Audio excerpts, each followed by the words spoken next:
DJ विकास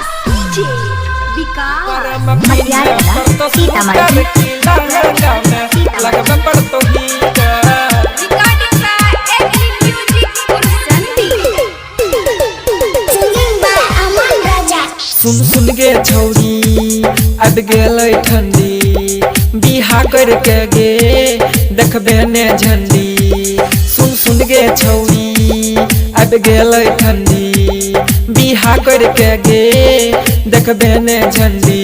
नहीं ते पिन्हे पड़तो ऊपर में सूटर की लहंगा में लगबे पड़तो हीटर। ऊपर में पिन्हे पड़तो सूटर की लहंगा में लगबे पड़तो हीटर। सुन सुन गे छौरी अब गेल ठंडी बिहा करके गे देखबे ने झंडी।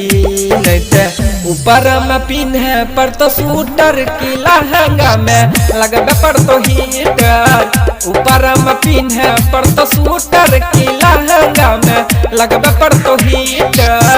ऊपर में पिन्हे पड़तो सूटर की लहंगा में लगबे पड़तो हीटर।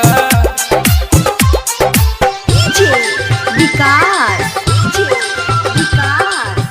सिंगिंग बाय अमन राजा मटियार कला सीतामढ़ी।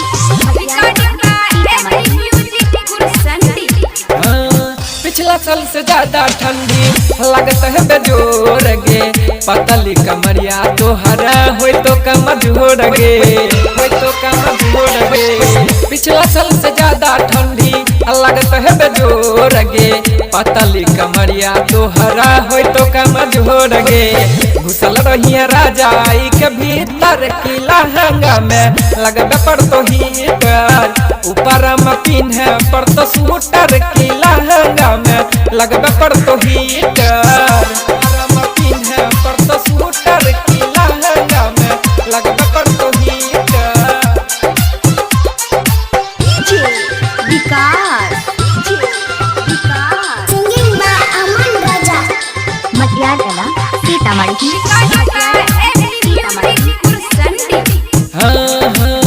सैया के साथे सुतभी लगत हो शरम गे। बिना गरमैले है गोरकी रहबी गरम गे रहबी गरम गे। सैया के साथे सुतभी लगत हो शरम गे। बिना गरमैले है छौरी रहबे गरम गे। सेट कर तो अमन राजा मीटर की लहंगा में लगबे पड़तो हीटर। ऊपर में पिन्हे पड़तो सूटर की लहंगा में लगबे पड़तो हीटर।